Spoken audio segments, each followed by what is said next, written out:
2 games here left to finish highlighting here this morning. Next one on our list would be Zelda 2, The Adventure of Link. One of probably the least known, possibly least popular games in the Legend of Zelda series. It's right up there.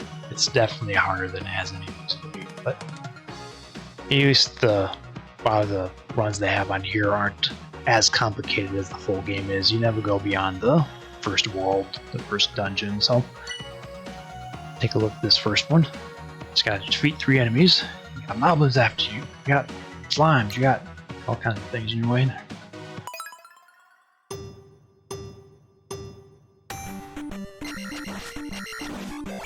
You don't need to walk all the way to bad guys. You got a power shot, you might as well use it. So you can only use them for so often. I do as well. You figure the practical purpose of a remake is to improve on the old game, and considering the 30+ years generational difference between this game was released to now, there's so much conceptually about the game that works on paper that could definitely be done. Even if you didn't just remake Zelda 2 but made a new Zelda game that played out more like a Metroidvania, but I played as Link, that whole concept would actually be kind of a neat direction too. So you still did the open world exploration but without necessarily the top-down part of it. Yep, Metroid 2 remake was pretty decent. It graphically improved significantly on the black and white Game Boy version, where just like there's a complete black background and white blocks, and that's pretty much the I would actually like to see something like that.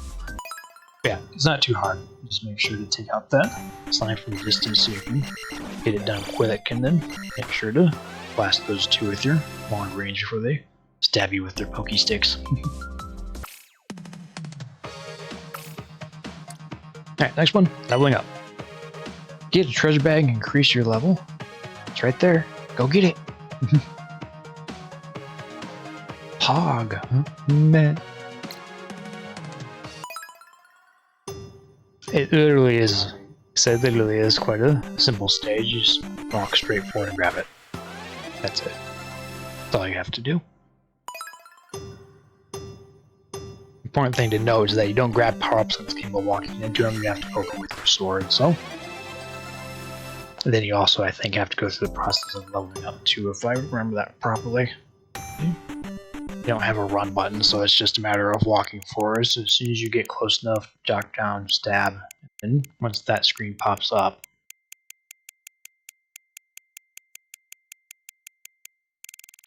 it takes quite a while. I'll push that start button so that way you can initiate the. It's highlighted. It's initiating. There it goes. Sorry. I need to push the A button. It won't let me. Fast forward into the end. But yeah, it has to be start. It's kind of important. But mashing all the buttons. I was like, oh, I want to level up. You have to stab it. And you have to push start. Make it quick. Alright, next one on our list. Fairy Finder. Get the fairy. It's right there. Go grab it. Much like Mario, you jump higher if you want jumps. It's a matter of trying to get the timing down. This was a really hard one to get in this Rincon because obviously, as you can tell, the time's really short. But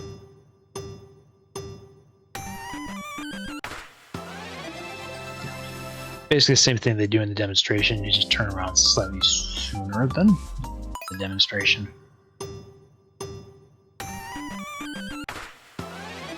Don't have a run button on the game, so it's just a matter of having enough of what the game considers forward momentum to get the height that you need to get the rest of the way.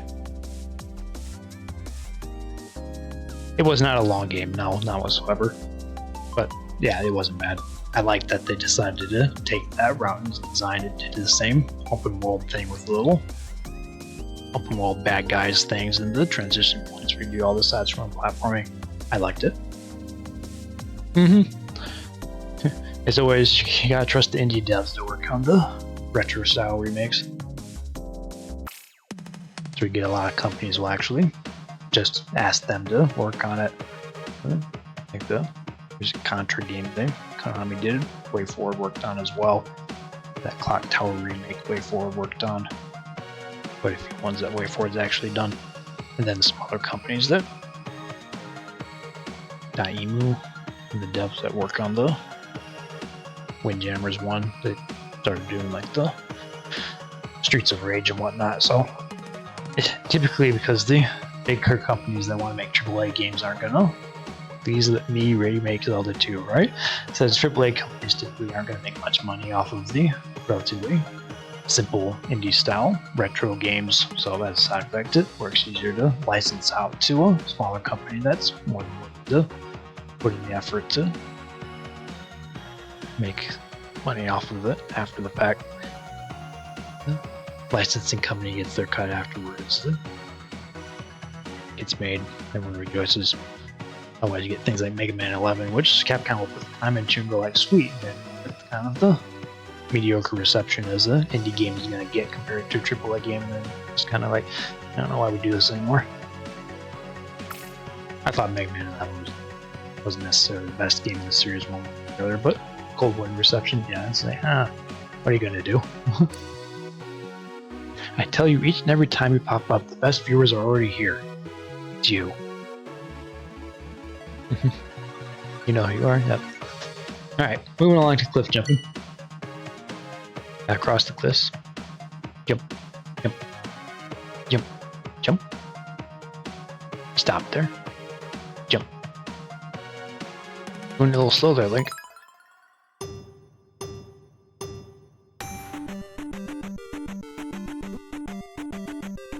Yeah, ideally you want to not run into those, but given the timing of the bubbles, you don't have much choice. It's that or stop.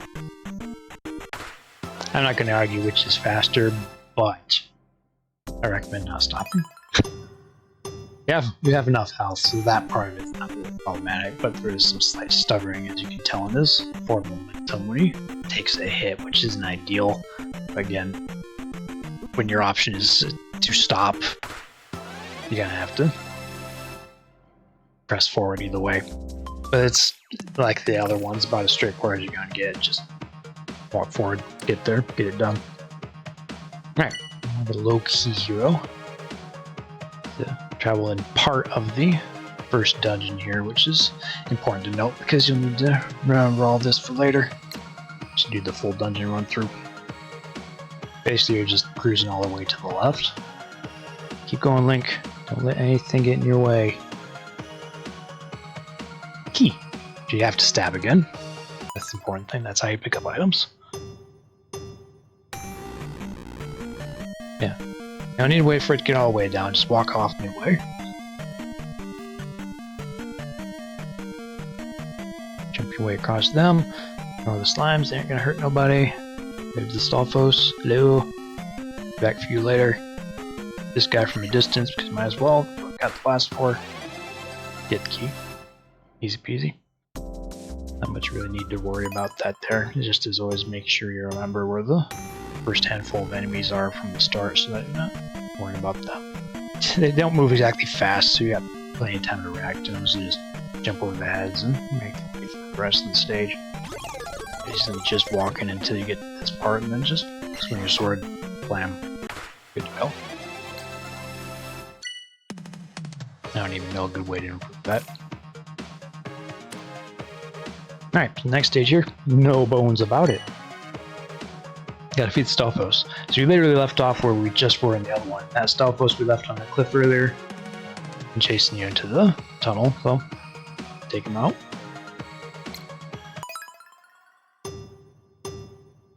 Scary spooky skeleton. Actually one of the easier bad guys of all the nuanced enemies that you have to fight on this game. He only blocks high, so as in showcases there, duck and swing your sword, then just a matter of getting the timing on distance so that he's not walking straight into you. Poke, poke, poke. See that again? Poke, poke, poke. In there, duck, poke. Almost right at the exact time, so poke. Now slides forward, poke. Walks right into your sword. Like most of the shielded enemies from most every enemy later in this game, you can't hit him with the long range hits. You can only hit him with an actual sword hit. I don't even know what the point of having that long range hit is. But yeah, it's just a rhythm. 1, 2, 3. Enter Urban Champion. There is a lot of Urban Champion combat in this game. It's very bizarre. Would not recommend. Yeah, I was doing that quite a bit earlier this morning. I was like, I hope it's not doing that all day. Kick back up again. It was pretty light for a little while. Yeah, poke, poke, poke. Pretty much the same way he did in the demonstration. Just swing slightly faster is all. Alright, next one. Goodbye, Guma. Goodbye. We disappear, you know why? Yeah.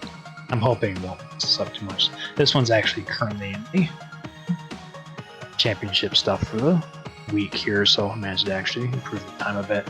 What he's doing is way too slow. He's wasting a lot of time waiting for him to come back into the swing there. You just want to go in there and go ham on him.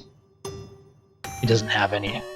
Yeah, I don't think he has any iframes, so you don't have to worry about it. It's the biggest problem is the fact that he bounces back every time you hit with the sword, so it's keeping the pressure on him is where the main difficulty comes in.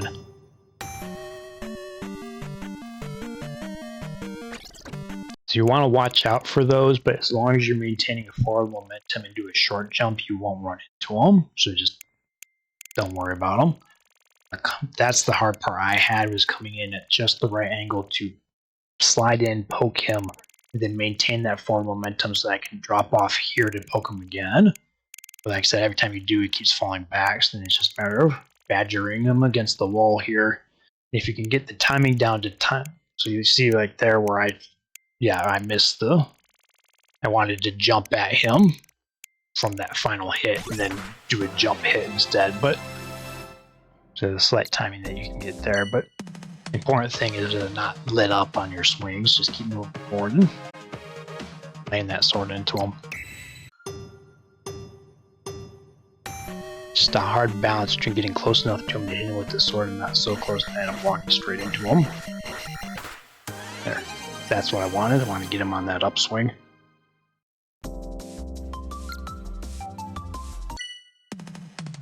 Not much of an improvement, but a little bit. Alright, the next one here, Crumbling Crossing. Gotta cross the bridge. You don't need to waste time beating up those slimes. This is waste time. All you gotta do is get across the bridge. Also don't grab that, you'll die. I actually think it is possible to grab it for the record, but I think you need to do a sword drop on it. Yeah, like he did there, he just jump out the platforms, just do one of the slimes. It's not that hard. Might need to, like he did there, start your momentum slightly, but there's no run button, so literally all you're doing is just walking across. It's the same thing at that spot of the stage, you're just trying to fall in the gaps between the slimes. Okay. Or it is opposite because it's not a timeline. But yeah, it's trying to get this part right so that you're making sure to fall into the gap on the platform there. You can almost kind of walk off, but you run the risk of landing on top of the slime in the meantime. As long as you aren't wasting any time in the slime, it's really just forward and go. Don't do that. That's all you gotta remember. Don't hit the slimes with your sword otherwise. Alright, next stage here, Knuckle Sandwich.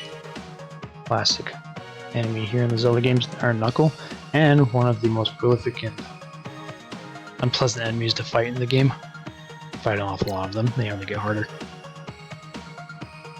This demo shows you actually a pretty nice consistent hits on him, because he constantly shifts up his shield position, trying to time your swings to hit down the counter so that you're making sure to hit him on where he's not blocking is a lot more difficult than it should be. Yeah, it's a hitbox bug. It's like you can just hit him on the head. Dunk, dunk, dunk. Don't block up there. Like doing a drop kick on Street Fighter. He's like, doesn't block high attacks. Pow!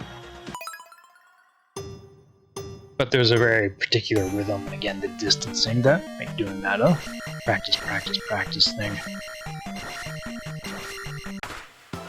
You don't want to get too aggressive, or you can actually risk pushing him out back the door, and you have to reel him back in order to try to land on his head again. That's mostly just that regular rhythm. Jump land, jump land.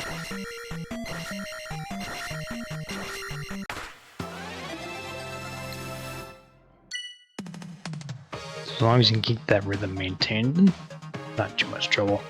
Again, it's much like one of the other ones. It's pretty much exactly like he does in the demonstration. He's being a little bit more aggressive rather than waiting for him to come back, but there's not a lot of additional speed that you probably get out of it. Alright, next one here, Magic Jar Excavation. Get the Magic Jar. It's buried underneath these blocks here, so. There it is. You found it.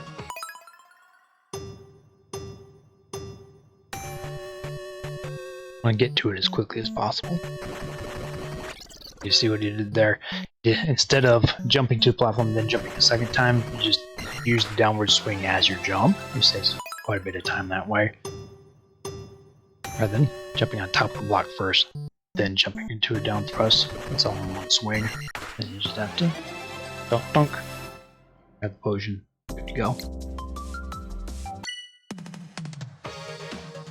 As long as you can get the timing on the jump so that you're actually hitting that second block and not falling too soon, that's what it's part.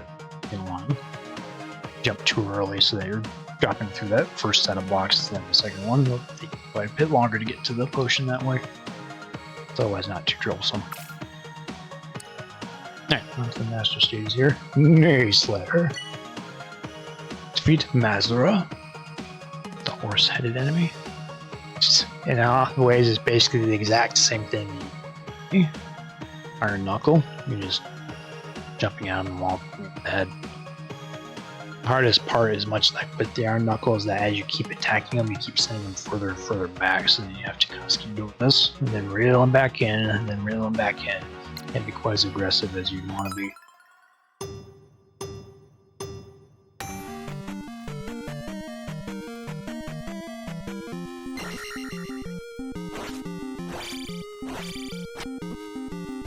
Didn't miss those couple of swings, you can actually move it a little bit.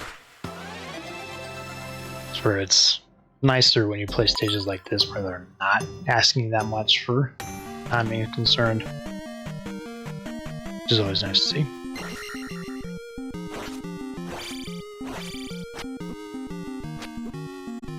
Still these 2 head swings.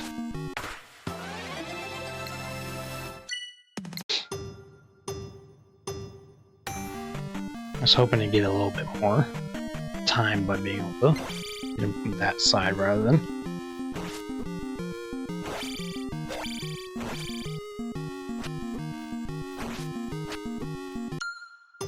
Ooch, ow, ooch, yeah.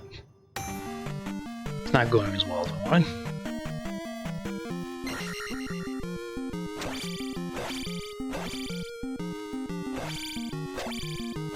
Then he winds up being too far out of the screen and I'm not allowed to land hits on him anymore. So I may not be able to improve this one much just under the tactical elements.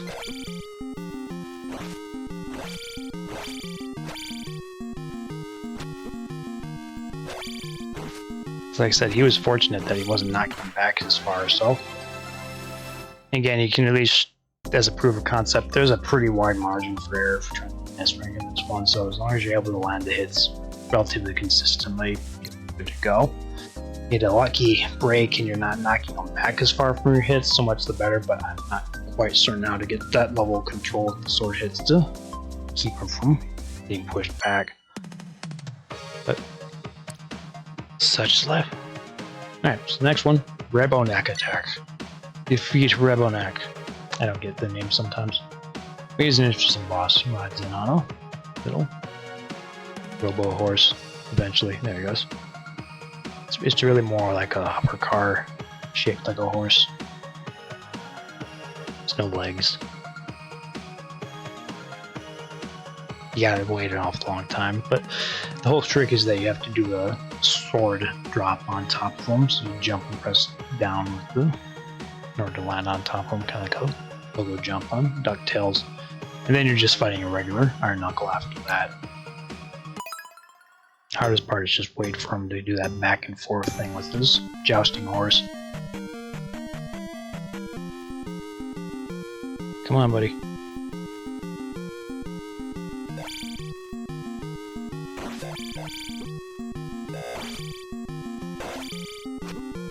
So yeah, Normally, as they did with the demonstration, he kept going back and forth, but because of the way he managed to land, he actually was able to keep him there, which made it a little bit easier to... I have not. Now I have. Thank you. There you go. Probably because they're up and coming and no one's heard of them yet. Those Twitch ads. Yeah, try to run a downward swing on the horse's head. Not his head, the horse's head. Once you can get those out, it's just a matter of doing that same drop sword technique as you did with the others. So.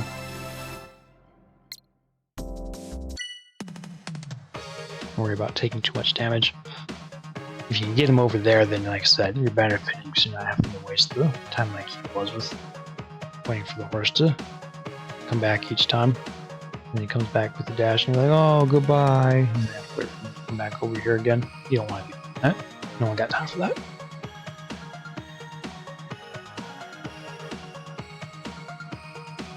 Yeah, let's keep his momentum slowed so that he stays within that segment of the stage then.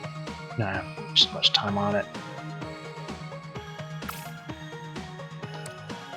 Alright, continuing along here. Next one, rescue operation. Yeah, rescue the child.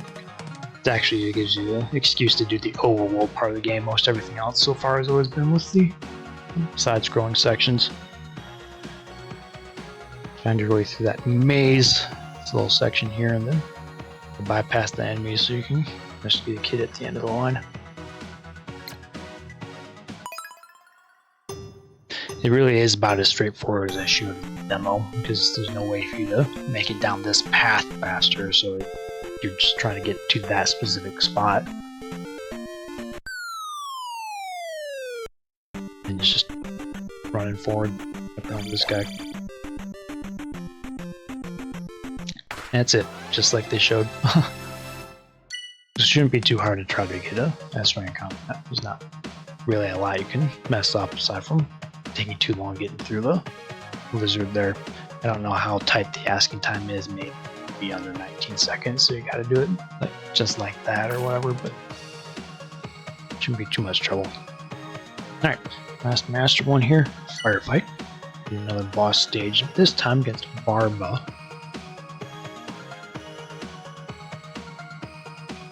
Kind of reminds me of the boss from Ocarina of Time, Death Mountain 1.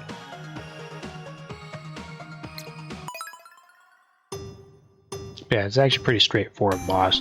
It always pops out in the same pattern of space, so it's just a matter of finding those hits within those spaces that you can. And then we die dramatically. Yeah, you land a hit on him as he comes out of the... and you're able to land probably 2 or 3 hits on him before he drops out there. Another hit on the upswing. Yes, a lot of times we keep unfortunately missing, which, to be fair, I was having trouble with trying to do the other bosses, stages and whatnot too, so... I like that.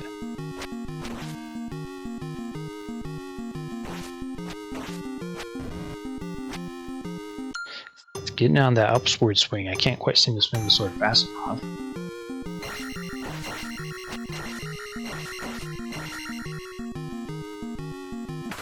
There we go.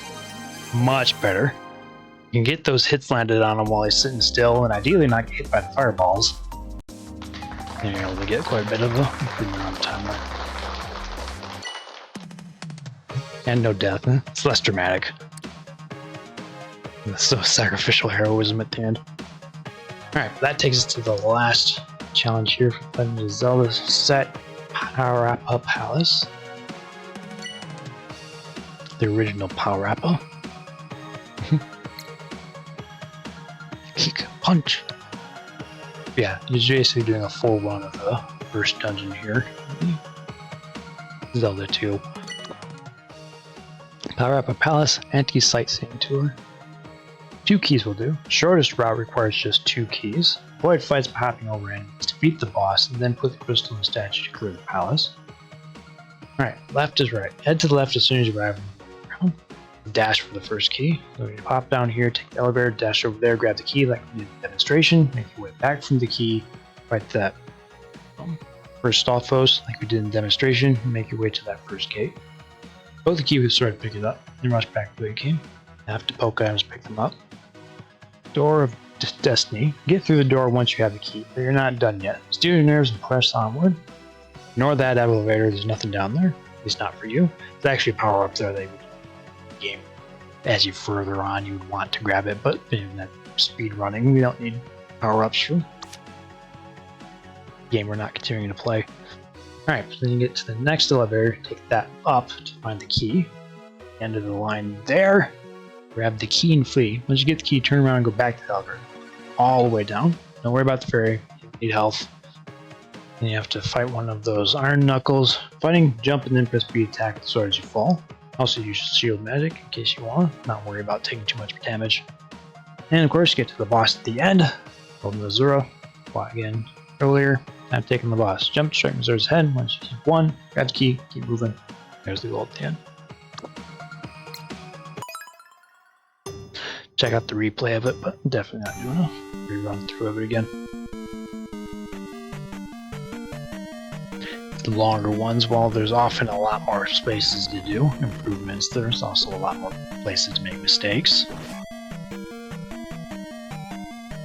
I mean, in his mild defense, when he did the training one, there wasn't a guy standing right there, and this is like, I can't jump over him. Jump over those two. I don't know what those other two guys' problem was. Yeah. Timing was all wrong. Sometimes that happens. Random encounters being what they are. Grab the key. Step one. Right way through this guy. You're actually stronger than when you were here before. It's level 3 sword instead, and I think in the demonstration it was only level 2. Makes playing the game a whole lot easier when you play a lot of these bosses. Like, I've always thought the Iron Knuckles were harder than that. It's like they were when you played the game, because when you played the game you only had a level 1 sword. You didn't have a level 3 one. They are easier with a level 3 weapon. Higher level than the game is. Key to being able to do it more successfully. But it takes longer. Dodge them swiftly. Deftly. Beautifully. And another Stalfos, take out quick. Dust your shoulders off there. Ain't no thing. Go the slimes, just waste of time.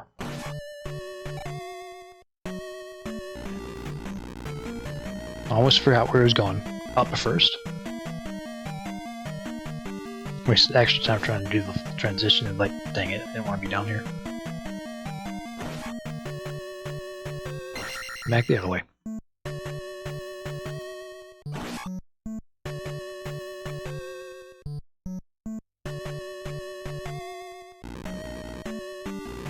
I was like hearing this song. It doesn't put me in mind of Zelda, but puts me in mind starting with Smash Bros. The main theme variants of the Zelda stage on the Smash Bros. Melee. Leveled up. I did? Oh, this one. It's a bit of extra time there. Ideally, if you're able to avoid fighting a lot of enemies so that you don't level up, then that technically would save you a little bit of time on that. But a lot of the Iron Knuckles and the stuff was one that you're required to fight, so.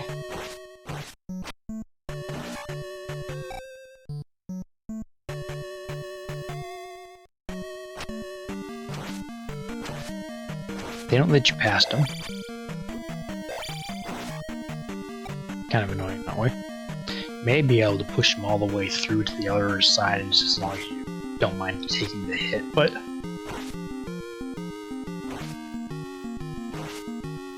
he's trying to reel him back into the stage, but he's just pretty consistent on staying at that exact spot in the stage, so it can kind of tricky finishing here, especially with the low life by that point.